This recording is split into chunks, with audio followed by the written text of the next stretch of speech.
l'histoire de tout d'un club.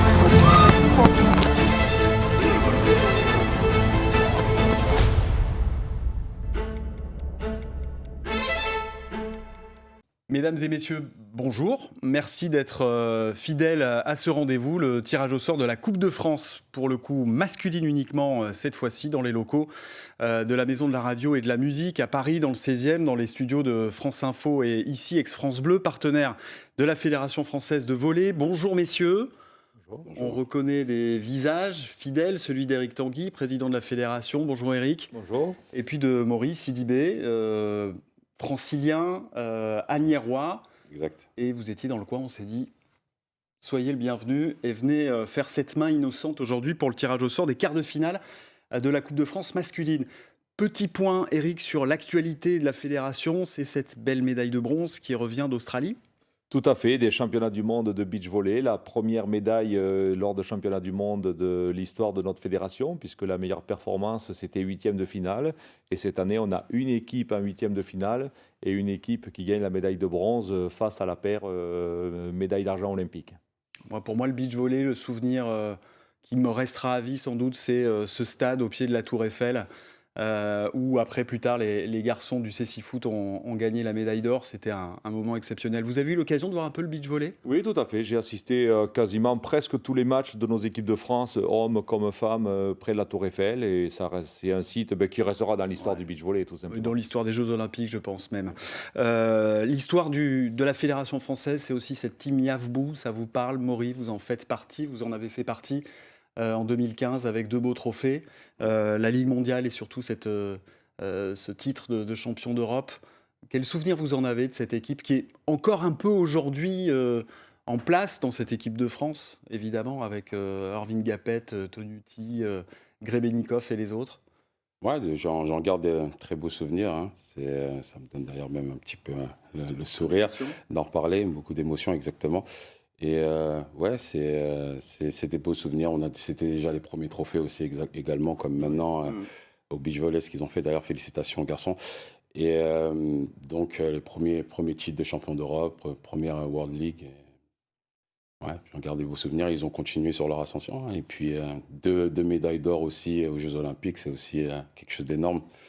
Et ouais, on espère que ça continue comme ça. Ouais, nous aussi. Maurice Sidibé, c'est quand même 114 sélections, champion d'Europe 2015, Ligue mondiale 2015, on l'a dit, championnat de Belgique aussi, de Slovénie. Vous êtes un peu expatrié ? Ouais. Et d'ailleurs, même à Paris aussi, Coupe d'Europe aussi avec Paris. Oui. Ouais, j'ai quand même pas mal tourné. J'ai joué dans pas mal de pays. Et, ouais, Et d'ailleurs, maintenant, on voit beaucoup de volleyeurs qui s'expatrient. Et ça prouve que les choses se forment, que les volleyeurs français s'imposent un petit peu dans tous les championnats. Et on est heureux en tout cas de les suivre. Et dans le sens inverse aussi, c'est aussi en s'expatriant que le niveau de l'équipe de France est monté. Exactement. Ces 15 dernières années. Un petit mot sur ce trophée, après on passe au tirage au sort.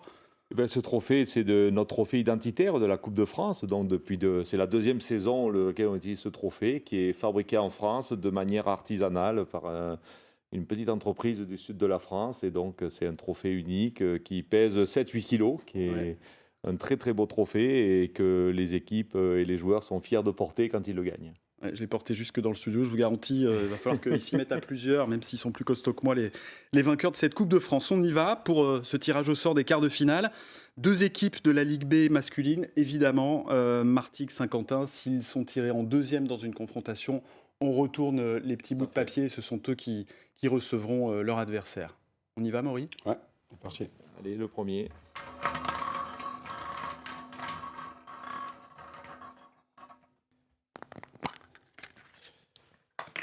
Alors, la première équipe.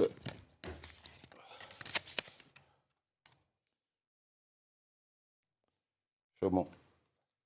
Chaumont. La deuxième.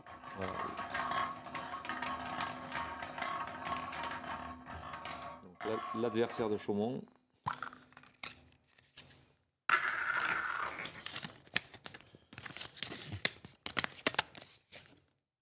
Saint-Quentin. Et donc, Eric, c'est Saint-Quentin qui va recevoir Chaumont. Parti.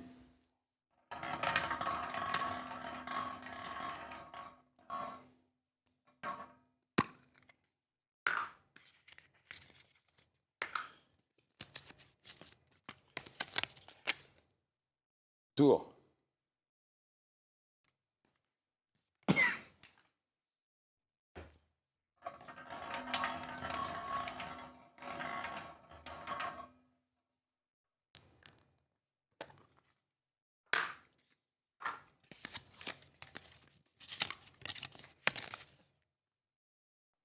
Saint-Nazaire.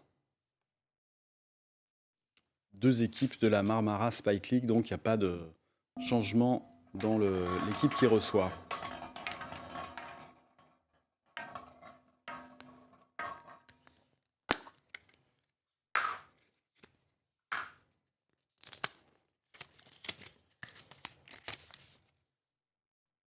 Nice.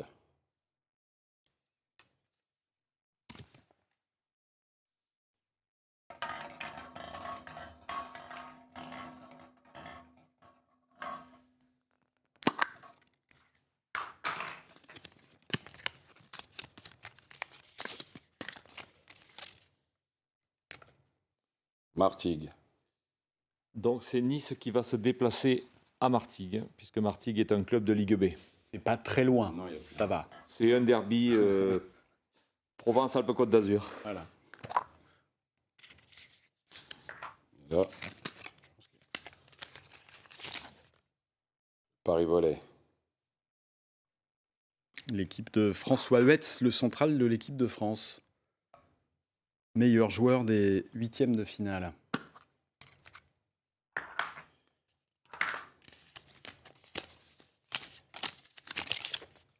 Poitiers.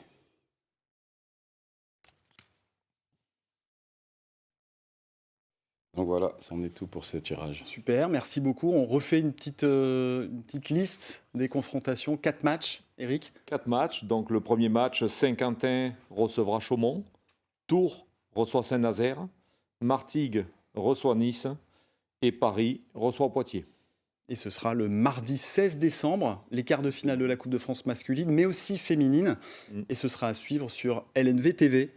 Merci messieurs. Merci Guillaume. Et on se revoit le 17 décembre pour le tirage au sort de la suite de ces deux compétitions, Coupe de France masculine et féminine.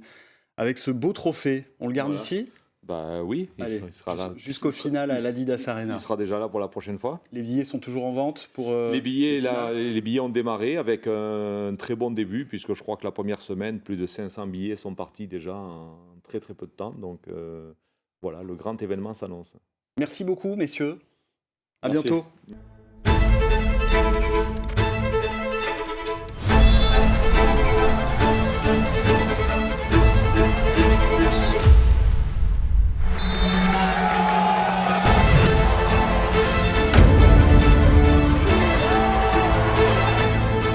C'est l'histoire de tout un club.